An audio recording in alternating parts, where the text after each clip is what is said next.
बताकर यहां से रुखसत हो जाऊंगा। तेजस्वी यादव गठबंधन में हमने कोशिश की, नहीं हुआ, कोई परवाह नहीं, क्योंकि हमको साथ नहीं मिला, मगर हमको साथ अल्लाह का था और रहेगा इंशाअल्लाह ताला। अल्लाह हमारे लिए काफी है और रहेगा। मगर तेजस्वी ने जिससे गठबंधन किया, वीआईपी मल्ला पार्टी, उसने तेजस्वी के साथ में बैठकर कहा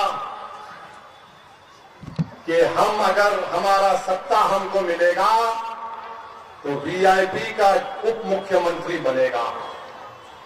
मैं सीमांचल की जनता को बता रहा हूं, मैं किशनगंज की जनता को बता रहा हूं, मैं पोठिया की गयूर अवाम को एक लम्हे फिक्र दे रहा हूं कि जो बिहार के आबादी में जिसका तनासुब 3-3.5% है, वो ये कह रहा है कि मल्लाह का बेटा उप मुख्यमंत्री बनेगा, तो क्या 17% जनता खामोश बैठेगी? क्या कोई 17% खामोश बैठेंगे? मेरे दोस्त, मेरे भाई, मेरे बुजुर्ग, अल्पसंख्यक समाज 17% है। मैं सलाम करता हूं वीआईपी के नेता की बहादुरी को कि उन्होंने अपने समाज के इत्तेहाद पर भरोसा करके ऐलान कर दिया। और अवैसी तुम्हारी लड़ाई लड़ रहा है, मजलिस तुम्हारे इंसाफ की लड़ाई लड़ रही है। 17% के लोग क्या करेंगे? अगर मल्लाह का बेटा उप मुख्यमंत्री बनेगा तो क्या मोहम्मद का बेटा मुख्यमंत्री नहीं बन सकता? बताओ गोटिया की जनता। क्या अबू बकर, उमर, अली और उस्मान का बेटा मुख्यमंत्री नहीं बन सकता? बताओ सीमांचल की जनता। क्या फातिमा का बेटा मुख्यमंत्री नहीं बन सकता? बन सकता है, बशर्ते कि तुम अपनी ताकत को महसूस करो। ये जालिम लोग आकर हमको डरा डरा कर दिमाग में बात डाल देते हैं, अरे नहीं होगा, नहीं होगा। मेरे भाई, जब बच्चा चलना शुरू करता है तो बड़े क्या बोलते हैं, उसको चलने दो। गिरेगा, उठेगा, फिर चलेगा, चलेगा तो दौड़ेगा, दौड़ेगा तो कामयाब होगा। तुम चलना शुरू कर दिया, अब दौड़ो, अपने लिए दौड़ो, अपने बच्चों के लिए दौड़ो। बनेगा इंशाअल्लाह ताला।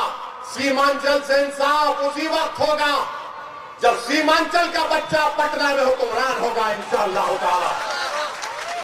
मैं जानता हूं कि अभी मैं सुन रहा था, हमारे शम्स आगाज ने अपनी तकरीर में कहा कि कांग्रेस के मन से मजलिस इत्तेहादुल मुस्लिमीन के लोगों को, अरकान को धमकी दी जा रही है। मैं उन लोगों से कहना चाह रहा हूं जो कांग्रेस के मन से, कांग्रेस और कमर हुदा के मन से मजलिस के लोगों को धमकी दे रहे हैं, याद रखिए मेरी गाड़ी के ऊपर 6.5 फीट के फासले से 3 गोलियां चलाई गई थी।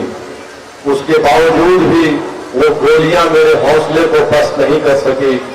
तो तुम्हारी ये धमकियां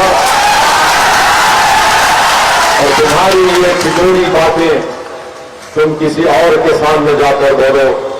जब हम गोलियों से नहीं डरे, हुकूमत से नहीं डरे, मोदी से नहीं डरे, और हम लोग जेल को जाने को भी तैयार थे, जेल गए भी।